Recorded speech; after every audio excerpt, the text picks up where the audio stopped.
How's it going, guys? I made a Xiaomi Mi A1 first impressions video half a year ago, but I wasn't its end user. I just set it up for my father to use. I was still using my Flash Plus 2 budget phone that I got way back in 2016 up until July 2018 when I got myself my very own Xiaomi Mi A1. I expected the experience of using the Xiaomi Mi A1 to be just like the experience of using the same model half a year ago when I was setting it up and making my first impressions video. I'll link to it in the captions below. It more or less was. No complaints about its smoothness and speed. And I got the stock Android One Oreo 8.1 update within hours of unboxing it.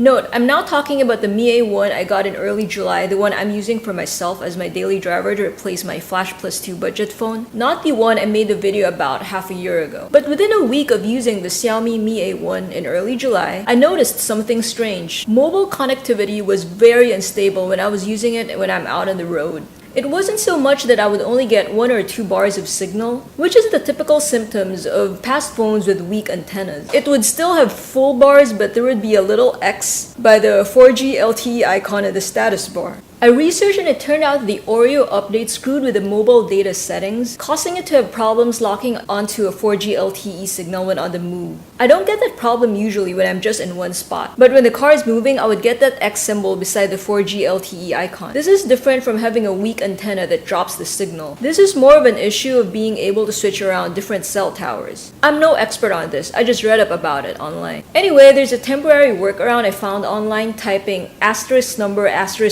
4636 number asterisk number asterisk number is the hashtag symbol would call up some phone setting where you can toggle the different mobile data signal modes like LTE priority, then HSPA, etc. Usually after switching around, the signal comes back. I can't live like this though, since I need the 4G to be stable when I'm out on the road. So the moment the Xiaomi Mi A2 was available in the Philippines, I ordered one. I got it through Lazada, but it was through a gray market retailer. They do offer a 1-year warranty, but it's in-store. That means if you have a defect down the road, it's not the official Xiaomi service centers repairing it, but the store's in-house technicians. Here's hoping it won't have any problems within the year. I didn't do a first impressions video anymore because while it does have some differences from the A1, this is the A2, they're not so drastic that I was that excited to rush to make a video about it. And as you guys know, I'm not a phone reviewer by trade. All the phones I've reviewed in past videos were phones I actually bought to use in daily life, not just to review. After using this for about a week, my verdict is it's great. And the most important thing is, it seemed like the weird issue the A1 had of its 4G LTE signal being unable to lock on while on the road is not present here. I used mobile data extensively while out and about on the road this week on this A2. This issue doesn't seem to afflict the A2.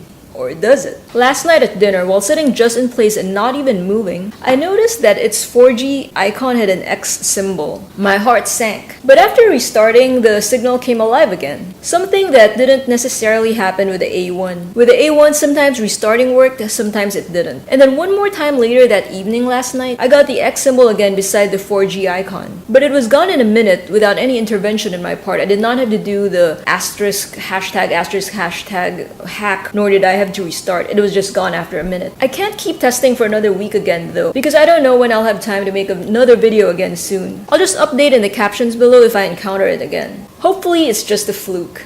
As to this phone itself, you can find more in-depth technical reviews elsewhere online. I'll just be pointing out some things of interest to me, whether new features or differences from the A1. The A2 processor has been upgraded to a Snapdragon 660 from the 625 of the Mi A1. The A2, like the A1, is a rebranded Xiaomi model that runs stock Android as part of Google's Android One program, where they team up with manufacturers to offer the stock Android experience. The A2's MIUI brother is the Mi 6X. MIUI is Xiaomi's Android skin. There is also an A2 Lite that's got the same Snapdragon 625 as the A1, that's got a more elongated screen with a notch and a micro USB port instead of the USB Type-C that the A1 had. Usually when I get a new Android phone, I set it up anew each time. I just opted to copy over its contents to the A2 using Android's built-in new phone setup tool. It worked great. My apps carried over, my various email accounts carried over, even my nightlight schedule got transferred over seamlessly. This A2 has a more elongated screen than the A1's 5.5-inch diagonal 1080p screen. It's got no weird notch though, just slimmer bezels on top and the bottom. It lost the headphone jack though. Like the A1, it uses USB-C and it is also capable of Quick Charge 3.0, although the bundled charger is only a 2-amp charger.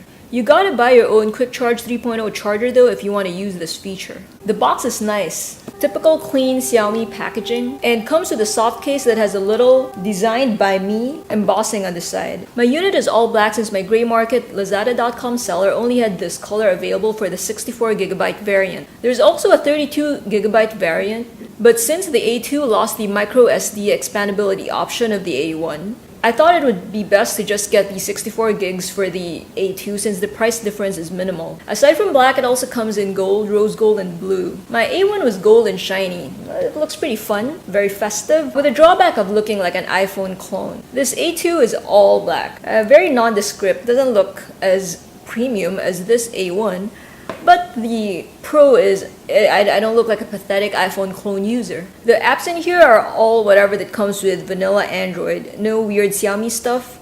The only Xiaomi apps are the File Manager, the IR Blaster remote control app, because like all Xiaomi phones, it comes with an IR blaster that you could use to control your air conditioning, your set-top box, your TV. Oh, and the camera interface is also Xiaomi's, not Google's, but aside from that, everything is stock Android. USB on the go on the Type-C port works pretty well. This is something I often use, especially for printing using the Printer Share app. It comes with a launcher that the Pixel also has, the one where if you swipe left, you're gonna see the Google Now cards in one of the screens. I swap it to Nova though, because I've been using Nova Launcher for a long time and it remembers my icon placement, and in the app drawer, I'm able to sort my icons into tabs and folders. It's pretty handy for me, avoids confusion because I easily get confused with my memory. Like I said earlier, it lost its headphone jack, so I'm now living the dongle life. Thank you, Xiaomi. I'm not really pleased with this non-development because I can't really charge my phone while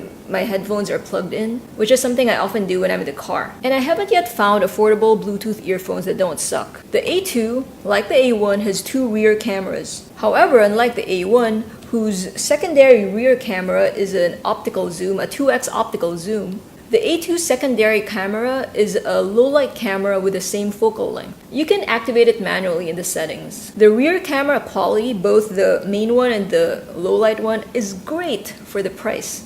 I got this for 12,899 Philippine pesos a week ago, August 11, August 10, August 11, which is around 243 US dollars. The front selfie camera is also pretty clear, but it's got the typical defect, or some would say a feature of Chinese-made phones, where they try to make you as pale-looking as possible since being pale is a mark of beauty in China. It's like that even when the beautify setting is turned off in the camera app. The skin tone is more accurate on your rear camera. I decided to buy this A2 to replace this A1 instead of these 2 other 2018 mid-rangers that caught my eye, namely the Nokia 7 Plus and the Asus Zenfone 5.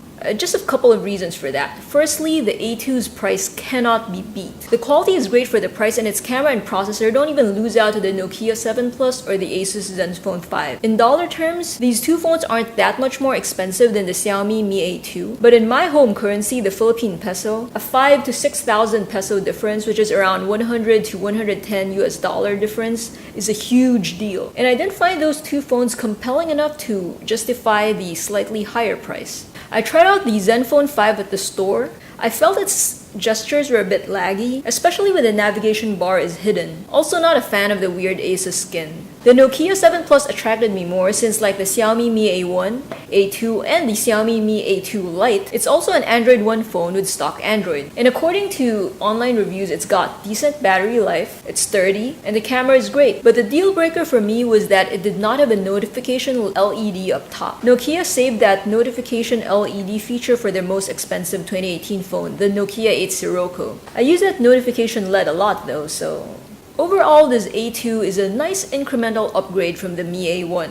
save for the removal of the headphone jack, which I'm not too happy about. Oh, yeah, I forgot. One more negative thing. The swipe down gesture and the fingerprint sensor to call out the notification shade is gone. On the A1, you can swipe down on the fingerprint sensor and the notification shade shows up. It's pretty handy. I could be holding my phone like this. Notifications pop up. I don't gotta touch the screen. That option is gone from the Xiaomi Mi A2. I'm pretty sure the tech whizzes can do some mumbo jumbo rooting or whatever thing to reactivate it again. But for ordinary users like me, who just ticks and unticks options in the settings menu, that option is gone. Anyway, thank you for watching. Hope you found this video informative. What's your current phone and how long have you had it? Are you considering switching to the Mi A2? Is stock Android important to you? Please comment below. Please also thumb up this video if you enjoyed it and consider subscribing to be updated when I upload again. See you next video!